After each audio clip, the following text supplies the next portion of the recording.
My daughter was a jinx. The first word she ever said as a toddler was die. No one took it seriously. People even laughed, calling it a creepy little baby coincidence, until the very next day, her grandpa was in a terrible traffic accident and didn't make it home. Years later, when she started kindergarten, she said her second full sentence in a flat, matter-of-fact voice. The snow by the door is red. That same afternoon, her grandma stepped outside for what should have been a normal walk, and something catastrophic happened near the building. The white ground was stained, and the neighborhood was left whispering. Another accident, they said. Another impossibly timed tragedy. By then, my husband, David, was no longer laughing. He stopped looking at our daughter like she was a child and started looking at her like she was a storm cloud that had learned to speak. She's bad luck, he said one night, voice raw with grief. We can't keep living like this. I refused to hear it. I tried to hold our family together with shaking hands, with prayers I didn't believe in, with routines that felt like superstition dressed up as motherhood. Then my daughter looked up at David and said her third sentence. Daddy, watch out for cars. David went pale. For days, he barely left the house. He hovered in doorways, flinched at engine sounds outside, jumped at the smallest noise. He was so careful, that it almost felt like fate was mocking him when another freak accident happened at home, sudden and irreversible. And just like that, my husband was gone too. Something inside me cracked so deeply I could feel it echo. I grabbed my daughter by the shoulders, desperate, shaking, pleading. Stop, I begged. Please. Stop saying those things. Stop doing this. She just stared at me with a strangely calm expression, too calm for a child, like remorse had never been something she was taught. Then she spoke again, soft as a warning whispered in my ear. Mommy, don't go near fire. I broke. I don't even want to describe the exact shape my despair took after that, only that I made a reckless decision I can never take back, when I thought would end my fear. It didn't. It ended me. The last thing I remember is the rush of noise, bright lights in the night sky, people screaming, and my daughter standing above it all, watching without a flicker of expression. Even as everything went dark, I couldn't understand why the child I had loved so fiercely would bring ruin down on the people around her. And then I opened my eyes. I was back in the living room, back to the day my daughter first learned to speak, as if time had folded in on itself and handed me one impossible second chance. My daughter was 1 year old again, tiny and steady on her feet, pointing with a little finger at her grandfather. Die, she said.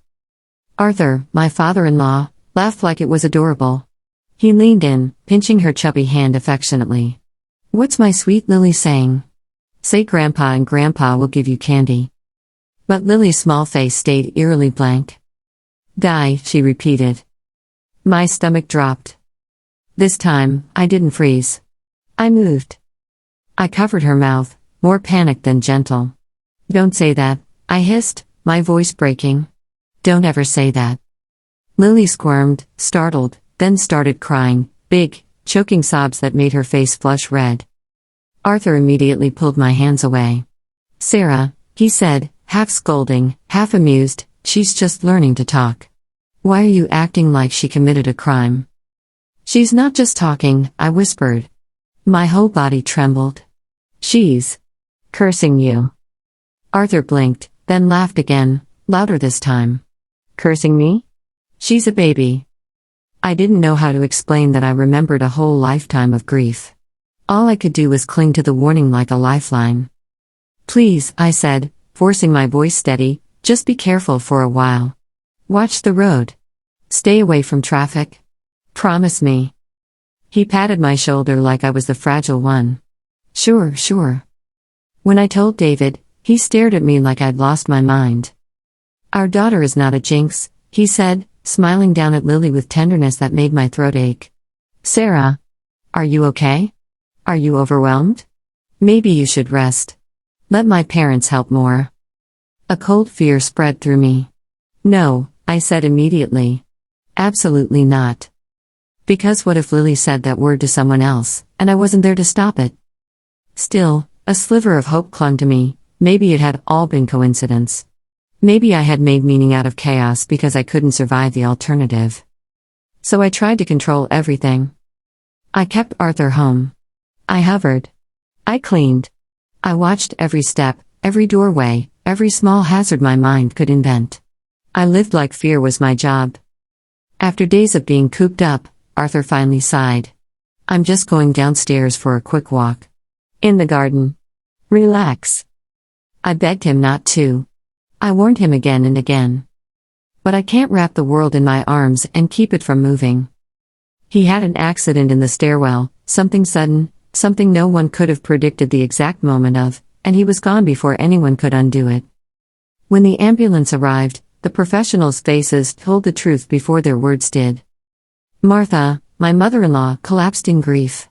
David's eyes turned red and haunted, but he went into that numb, practical mode people slip into when pain is too large to hold. He called relatives. He handled arrangements. He moved like a man walking through water. And I stood there holding Lily, staring at her tiny face, searching for guilt, fear, confusion, anything. She looked perfectly ordinary. Perfectly calm. Like none of it mattered. I tried to make her look at me. Lily, I whispered, voice ragged, why did you say that word? Why? She couldn't answer. She only cried, frightened by my intensity. David took her from my arms, frowning at me like I was the danger. This was an accident, he said harshly. It has nothing to do with her. I wanted to believe him. But I couldn't. After that, I pulled away from my daughter like she was a flame I couldn't touch. I stopped talking to her. I stopped letting other people talk to her, too, as if silence could keep fate asleep. David accused me of spiraling. Martha, still grieving, still clinging to the living, held Lily and glared at me. How can you blame a child? She demanded. Lily played with her stuffed animals and smiled like any other little girl. And I shivered anyway. Years passed. Things grew quiet. The terror dulled into something almost manageable, like a bruise you stop noticing until you press it. Then one winter day, Lily stared at the TV, expression unreadable, and spoke her second sentence again, like she was repeating a line she'd already performed once before. The snow by the door is red.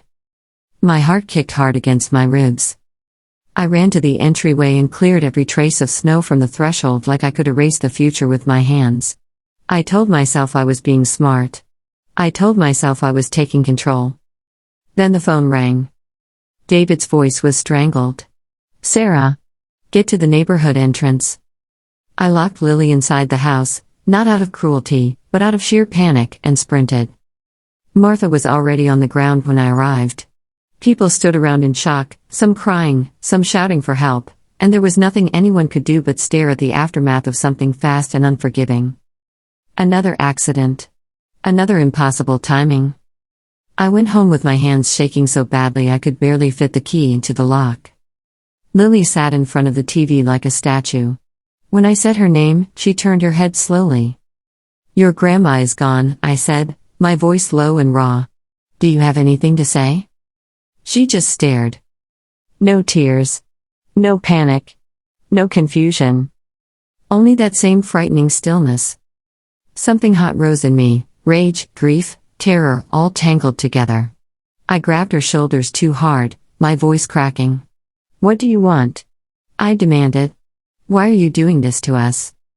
She winced and started to cry. Mommy. You're hurting me. I froze. I released her, breath coming too fast, guilt instantly flooding in. Because she sounded like a child then. A normal child. And if she was a normal child, what did that make me for fearing her? I swallowed hard. Lily, I whispered, forcing myself to soften, promise me you'll never say things like that again. Please. Her gaze slid past me, toward the doorway. David walked in, exhausted, pale from grief, the kind of man who hadn't slept in days. And Lily spoke again. Daddy. Watch out for cars. The room went cold. I reacted badly. Too fast. Too sharp. A terrible moment I regret even remembering. David stormed forward, scooping her up like she needed saving from me. Stop, he snapped, voice breaking. Can you please not do this right now? She's a kid. I stood there, shaking, whispering, "You don't understand." He didn't. Not until later, when something went wrong while he was out running errands, when he called me with a voice that finally sounded like mine had sounded for years, terrified, disbelieving, broken. "Sarah," he gasped, "I was wrong. Something happened. I need you." He survived. But the aftermath changed everything. The man who came home was not the same man who had laughed at my fear. And Lily. Lily watched it all with that same eerie quiet, like her heart lived behind a locked door. I did something unforgivable in my desperation after that, something meant to keep us safe, something meant to stop the words, something I told myself was necessary. Afterward, Lily stopped speaking. Not because I had solved anything, but because I had broken something. David's grief curdled into bitterness. He started coming home with his face carved into anger, blaming me and blaming Lily for every loss like blame could resurrect the dead. "If it weren't for you," he'd hiss, "my parents would still be here." I lived in guilt. I lived in fear. I lived in a house where love felt like a thin blanket that didn't cover anything. Lily avoided us. She moved through the rooms like we were strangers. And then I remembered something that made my blood run cold. Even without a voice, she could still leave messages. One day, while cleaning her room, I found her diary. The handwriting was messy, childish, but the sentence was clear. "Daddy and Mommy, don't go near fire." My vision blurred. My hands went numb around the paper. I didn't understand her. I didn't understand where these warnings came from, or why they arrived like prophecies. I didn't know if she wanted to protect us or destroy us, and that uncertainty ate at my sanity. David wheeled into the doorway and saw what I was holding. The color drained from his face. Lily came home from school, spotted us with the diary, and snatched it away with shaking hands. She tore the pages in half, then again and again, until the warning was nothing but scraps. David snapped. "Is it not enough?" he shouted, voice ragged. "You've taken everything. What else do you want?" Lily pointed at her throat, at the silence I had forced onto her, and the hatred in her eyes was so sharp that like it could cut.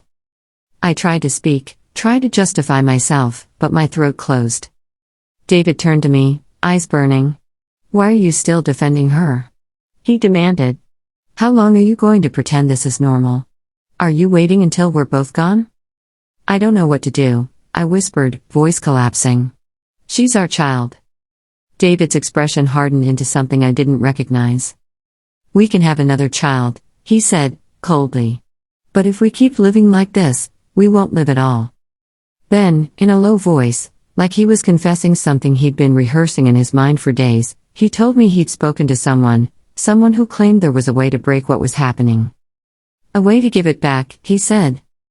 My stomach turned. "No," I said immediately, breathless. "She's a child."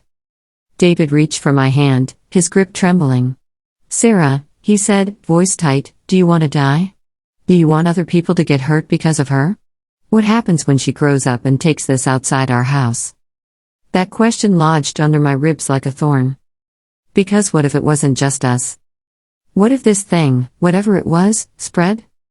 I didn't have answers. I only had fear. And fear, when it sits in your chest long enough, starts to sound like logic. In the days that followed, the house filled with a quiet that felt like a countdown. David moved through rooms with an urgency that made me nauseous.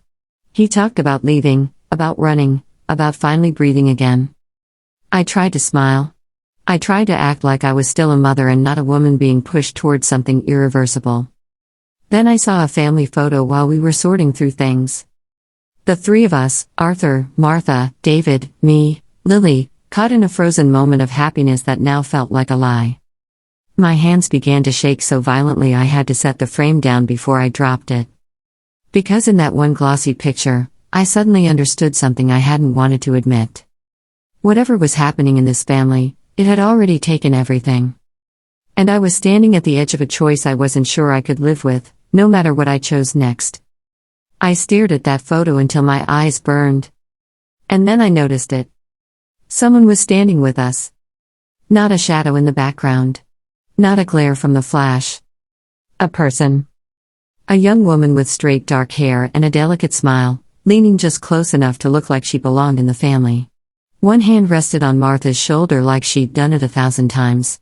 Her other hand was tucked behind David's back, familiar, intimate. I recognized her immediately. Erin. Erin Chen, the friend who'd introduced me to David in the first place, the one he always described as basically a sister. The one who had shown up at our wedding with watery eyes and a too bright laugh and said, "Take care of him," like she was handing something over that used to be hers. I hadn't seen her in years. And yet there she was, right there in the center of the frame, like she'd never left. My skin went cold. Because David had always told me he was an only child. No siblings. No complicated history. Just him, his parents, and the neat little story I'd married into. So why was Erin in our family photo? And why did the moment I saw her, something inside me loosen? Not relief. Not peace. Something else. Like a lock clicking open in the dark. David's voice jolted me back. "Sarah," he said, too quick, too tight. "Put that down." His wheelchair creaked as he moved closer, his hands gripping the armrests hard enough to whiten his knuckles. I didn't look away from the photo. "Who is she?" I asked softly. David's throat bobbed. "It doesn't matter. It's in our family picture," I said, my voice oddly calm. "In a picture you kept. In a picture you framed. Don't tell me it doesn't matter." He reached for it. I snatched it back, and for the first time in a long time, I felt something other than fear. I felt anger so clean it almost made me steady. Lily was asleep in her room, drugged into stillness by a medicine David had insisted we use, because he said it was the only way to keep her quiet long enough to fix everything. The windows were shut. The air in the house felt thick, wrong, like the walls were holding their breath. I could smell something faint and sharp from the kitchen. And suddenly I understood what David had done. He wasn't trying to break anything. He was trying to end it. To end her. To end us. To erase the problem the fastest way he could. I moved toward the kitchen, heart hammering, but David surged in front of me, his voice rising. "Where are you going?" "Out of your way," I said, trying to step around him. He grabbed my wrist with surprising strength. His fingers dug in like hooks. "Don't," he hissed. "Don't do this. Don't get sentimental now." The pressure hurt. I could feel my pulse under his grip, frantic and trapped. "Sentimental?" I repeated, and a laugh almost broke out of me, thin, broken, dangerous. "David, you're about to do something you can't take back." He leaned closer, eyes bright with panic. "You think I don't know that?" "You're shaking," I said. "You're terrified." "I want to live," he snapped. "For once. I want to live without waiting for the next funeral." I stared at him, my wrist aching. "Then tell me the truth." His eyes flickered.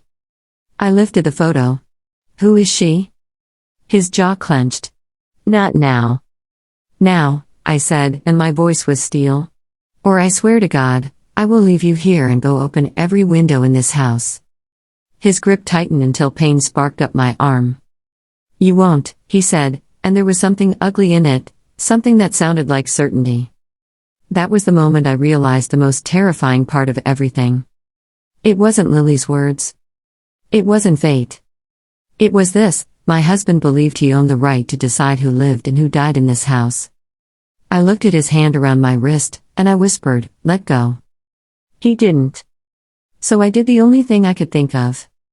I hit him. Not hard enough to knock him out. Hard enough to break the spell. The sound of my palm against his face cracked through the kitchen like a gunshot. David's head snapped to the side. His eyes widened in shock, pure, childlike shock, like he couldn't believe I'd ever raise a hand to him. I leaned in close, my mouth near his ear, my voice low. "Tell me," I said. "Or we all burn." His breath shook. He swallowed, and for a moment, I thought he might finally confess. But then his expression shifted, fast. A mask sliding back into place. "You're imagining things," he said, voice trembling in a way that sounded rehearsed. "You've been imagining things for years." My stomach twisted. The gas smell seemed stronger now. Somewhere down the hall, a floorboard creaked. Not Lily, too still, too silent. Just the house settling, like it was listening. I turned toward Lily's room. David lunged again, grabbing my wrist even tighter, pulling me back. No, he growled. You're not going in there. I stared at him, and something inside me snapped so cleanly it felt like relief. Fine, I said, and my voice went strangely flat. His eyes flashed with triumph. Then I smiled. It wasn't a warm smile. It wasn't a mother's smile. It was the kind of smile you give right before you do something that scares even you. David blinked. What are you? I raised my leg and kicked the front of his wheelchair. It tipped. Metal scraped. His body hit the floor with a heavy, helpless thud. He let out a strangled sound, reaching for the ground, trying to drag himself forward with his arms like a man crawling away from a wave. Sarah! He screamed, suddenly frantic. What are you doing? Stop, stop. I stepped over him, planted my foot on his back. Not crushing. Not violent. Just enough to make him realize he couldn't move without my permission. His breathing turned ragged. Please, he choked. Please, don't leave me. There it is, I whispered. That's your truth. His fingers scraped the floor, nails catching. Sarah, I was going to tell you. Who is she? I asked again, calm as ice. He sobbed once, a quick, humiliating sound. Erin's just, she's. Finish the sentence, I said. His face twisted. His eyes flicked toward the photo like it was a weapon. She's family, he admitted, barely audible. I felt my spine go cold. How? He swallowed hard. She's my sister. The words landed like a stone. My mouth went dry. You told me you were an only child. David's eyes squeezed shut. I didn't want you to know. Why? His voice broke. Because you wouldn't have married me if you knew. You wouldn't have. If I knew what? I pressed, and my heart was pounding so hard it hurt. He trembled under my foot. If you knew why we needed you. The kitchen blurred. Needed me. I lowered my foot. Not because I forgave him. Because my legs suddenly didn't feel like mine. I backed away, clutching the photo with shaking hands. What do you mean? Needed me? David dragged in a breath like it was his last. Erin was sick, he said quickly, desperate. She was sick since she was a kid. My parents spent everything on doctors. Treatments. Specialists. We were drowning. My throat tightened. So when I met you, he whispered, eyes glossy, it felt like a miracle. You were healthy. You were kind. You wanted a family? You made it easy. I stared at him, unable to blink. He kept talking, words spilling out like blood from a cut. We didn't know it would happen like this. We thought we could use the cord blood. That's what the doctors said at first. That it might help. But then something went wrong. It wasn't enough. It wasn't clean. It couldn't be used. My vision tunneled. And in that tunnel, I suddenly saw Lily, tiny, 1-year-old, crying in a hospital room I didn't recognize, her little arm wrapped in tape, her eyes wide and confused. A flash. Not a memory. Something else. Something I'd buried so deep I'd convinced myself it never happened. My voice came out thin. What did you do to her? David's face crumpled. We didn't mean to. What did you do? I repeated, and this time my voice shook with something that wasn't fear. He whispered, they took her. My stomach dropped so hard I thought I might be sick. Who? I demanded.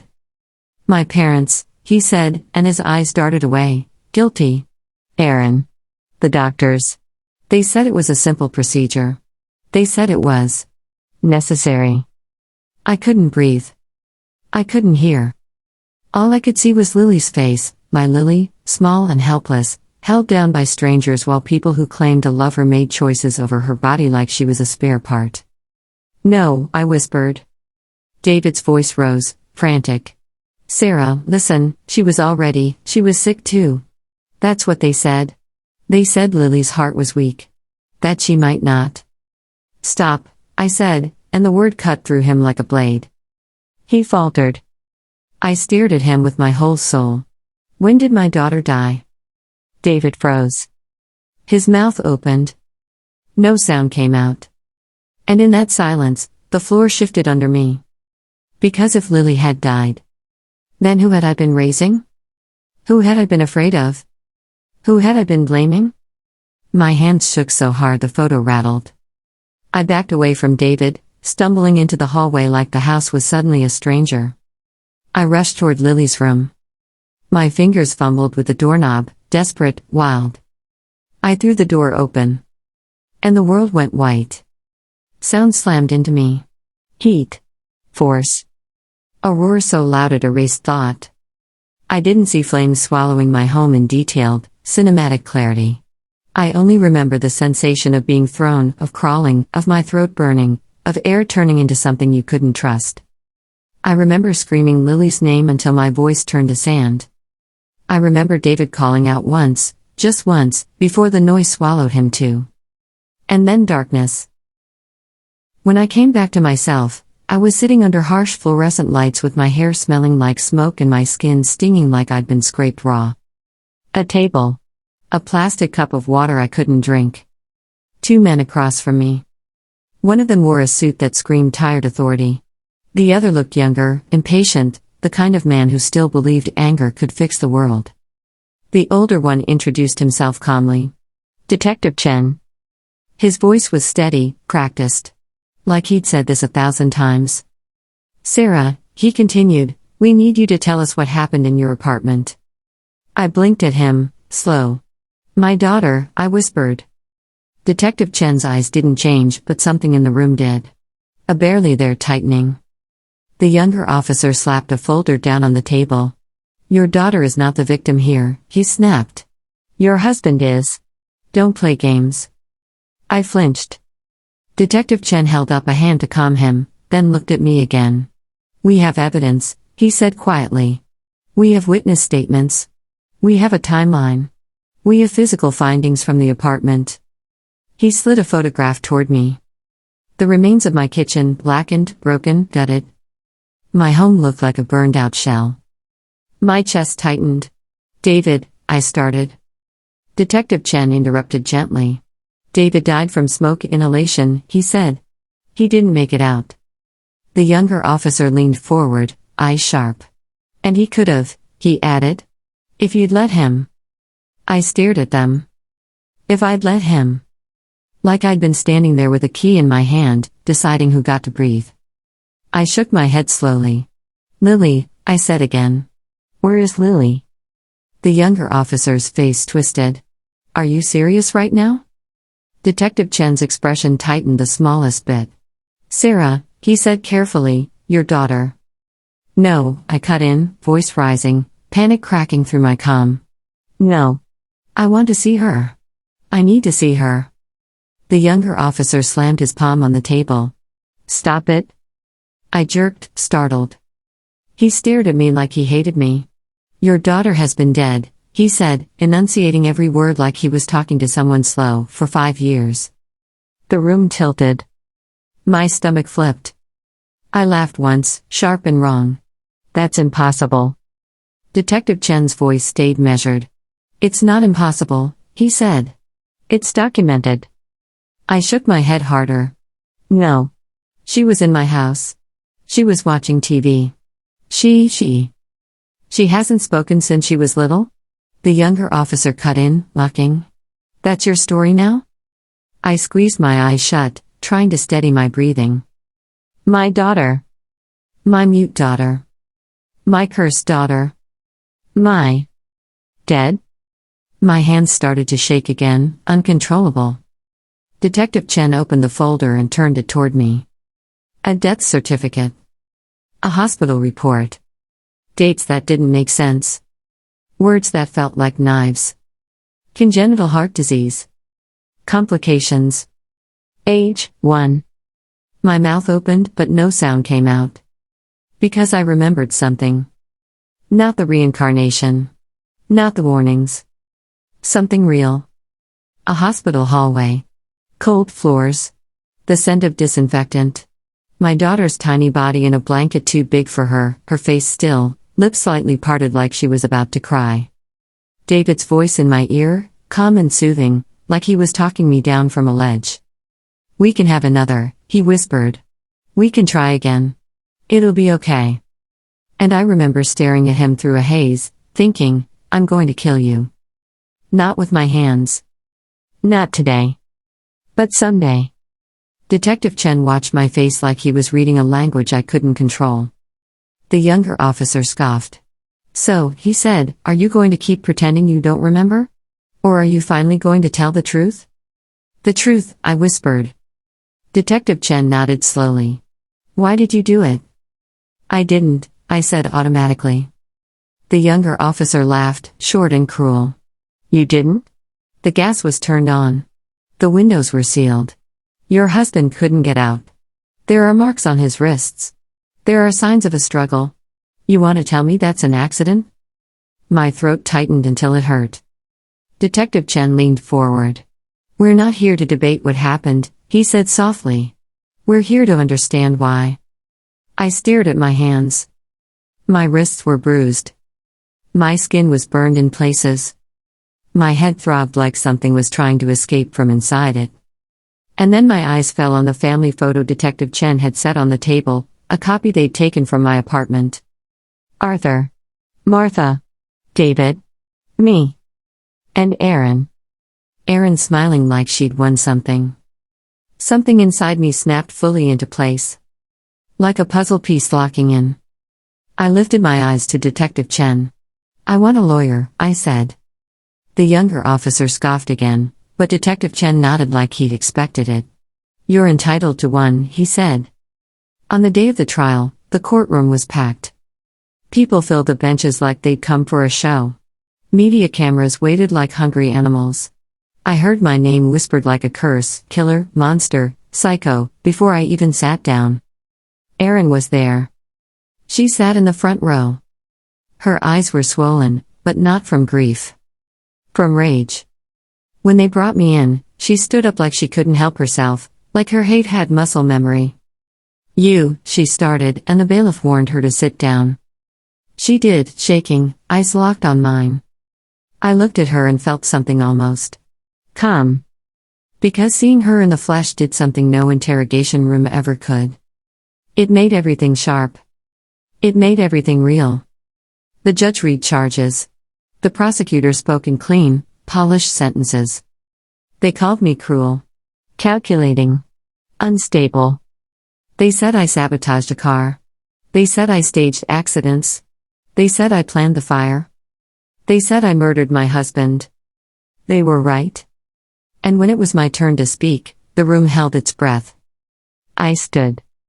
My legs felt oddly steady. "I did it," I said.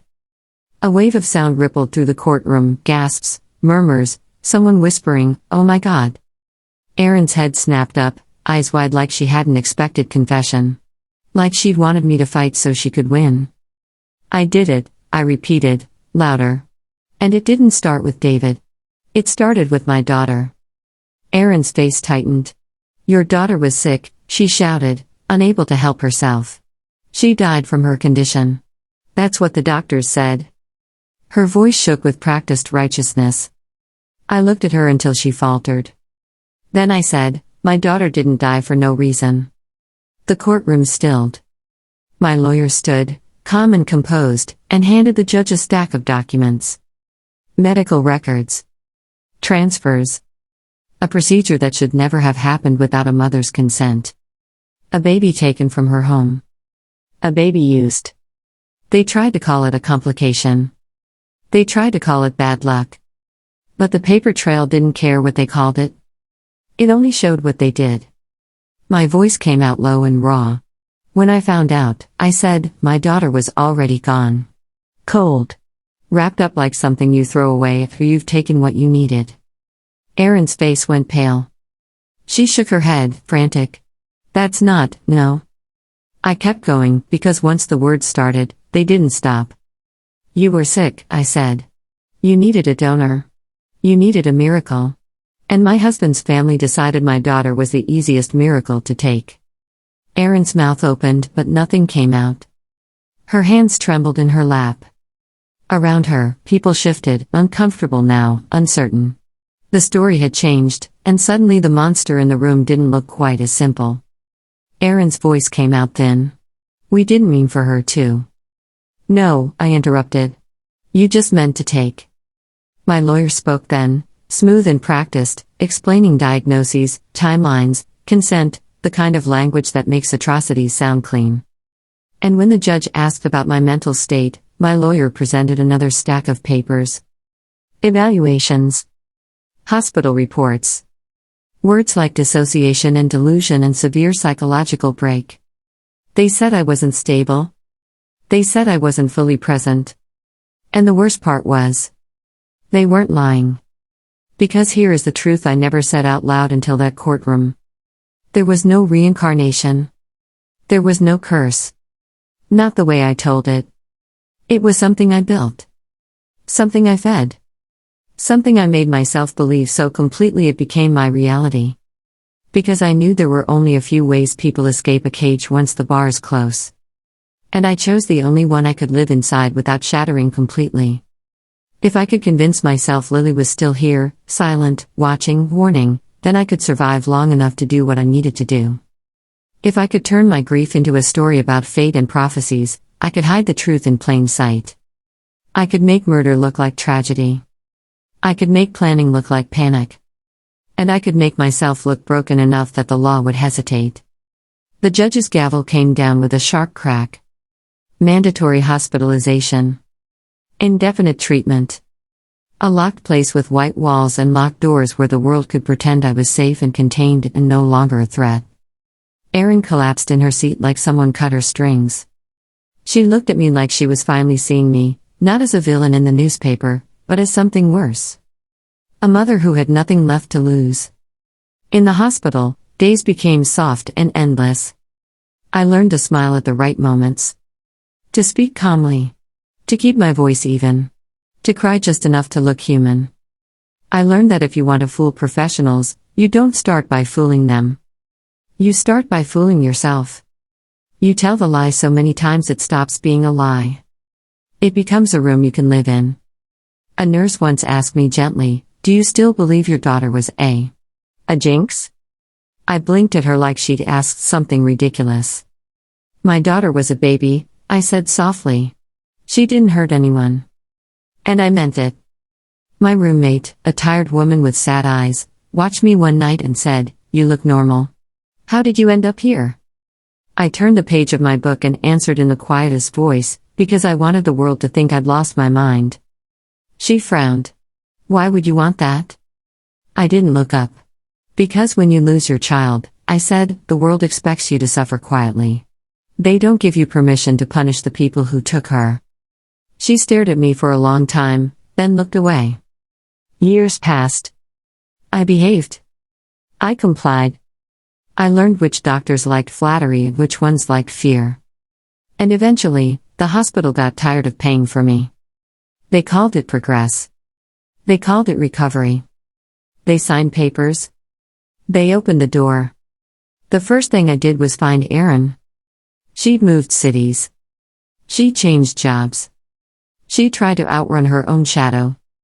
But you can't outrun a mother's obsession. I found her the way water finds cracks. A public record here. A social media tag there. A friend of a friend who still remembered her old number. When I finally saw her again, it wasn't in court. It was on a bright afternoon outside a school. She was holding a little girl's hand. The child had a backpack nearly as big as her, pink and bouncing. Erin leaned down, brushing hair away from her daughter's face with a tenderness so normal it made my chest ache. Erin had a family now. A husband who looked like a decent man. A child with soft cheeks and wide eyes. A neat little life stitched back together like nothing had ever happened. I stood across the street, the sun warm on my face, and I felt something unexpected rise in me. Joy. Not happiness. Joy like a blade sliding into a sheath. Because if Erin had been miserable, broken, ruined, it would have felt like the universe had punished her without me. But seeing her whole, seeing her safe, that meant the punishment was still mine to deliver. I didn't rush her. I didn't scream. I didn't touch her. I didn't have to. All I did was appear. Once, near her grocery store. Then again, outside her daughter's dance class. Then in a cafe window reflection. Just long enough for her to see me. Just long enough for her to wonder if I was real. The first time she locked eyes with me, she went white. Her hand tightened on her daughter's shoulder so hard the little girl flinched. Erin's lips trembled. I smiled. Not cruelly. Almost kindly. The way you smile at someone you used to know. She dragged her daughter away so fast it looked like flight. The next day, Erin moved. I followed. She changed her number. I found it. She blocked me online. I stopped needing the internet. Fear is a language, and I became fluent. One afternoon, I saw Erin's daughter wandering near a park fountain while Erin argued with someone on the phone. The child was holding a lollipop, sticky and bright. I crouched down a few feet away and said, in the gentlest voice I could manage, "Hi, sweetheart." She looked at me with innocent curiosity. I offered my hand like it was nothing. Like I was safe. And because children believe what adults teach them to believe, she stepped closer. I didn't hurt her.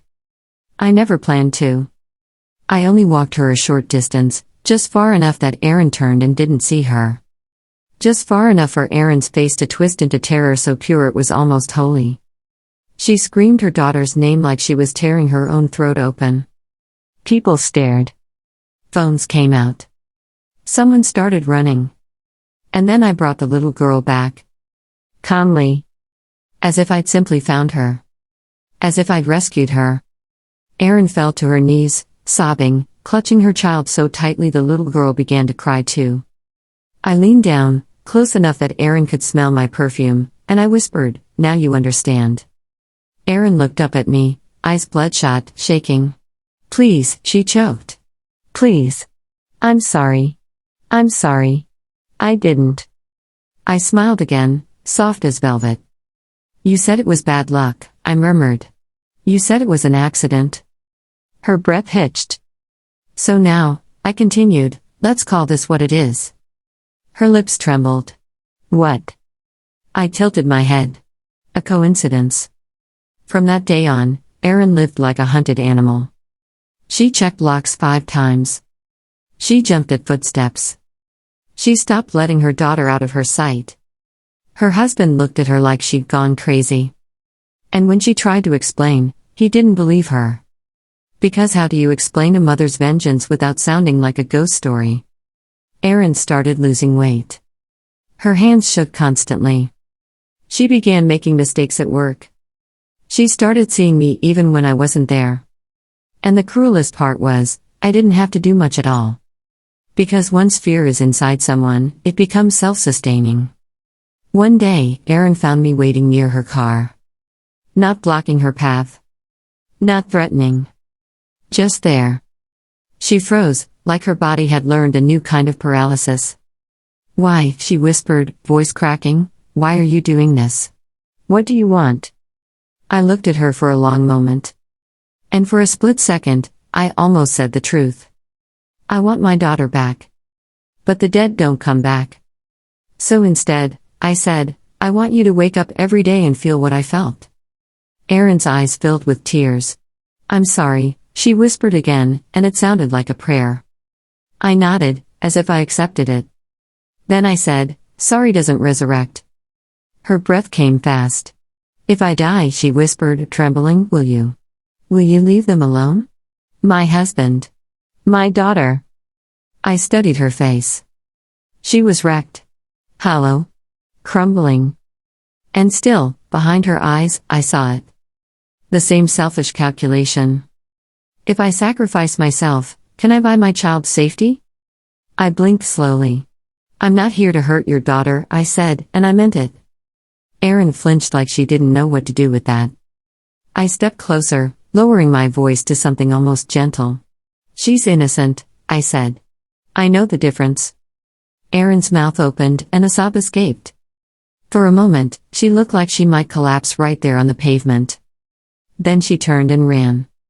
Weeks later, I heard the news through the same kind of people who always talk: neighbors, co-workers, strangers who treat tragedy like gossip. Erin had reached a breaking point. They used softer words, kinder words. They said she'd been sick again. They said her condition had returned. They said it was an overwhelming time. They said no one could have seen it coming. When the police called me in, Detective Chen was older. His face looked heavier. His eyes looked tired in a way that suggested he'd never forgotten me. He sat across from me in another sterile room and said, "Erin is dead." I let my expression fold into something solemn. "An accident," I said softly. Detective Chen's jaw tightened. "That's what you want to call it?" I looked him straight in the eye. "That's what everyone called my daughter," I answered. His gaze sharpened. "They were wrong." I smiled without warmth. "Some wrongs can be forgiven," I said. "And some can't." Detective Chen stared at me for a long time. Then he said, quietly, "You know, Sarah, you're terrifying." I let the smile fade. "I'm a mother," I said, and my voice was flat with truth. "And they took the only thing that made me human." When I walked out of the station, the sun was blinding. For a moment, the brightness made everything shimmer, like the world was made of heat and haze. And in that haze, I thought I saw someone small. A child. Standing a few feet away, lifting one tiny hand in a shy little wave. My breath caught. Because the face was familiar in a way that didn't belong to my present. It belonged to my grief. It belonged to my bones. "Lily," I whispered. She didn't speak. She didn't need to. In my mind, I heard her anyway, soft and clear, like a memory finally allowed to breathe. "You're not a jinx." And I stood there in the harsh sunlight, watching the place where she wasn't, and tears slipped down my face before I could stop them. Because for the first time in a long time, I wasn't afraid of my daughter. I was only afraid of what I'd become without her.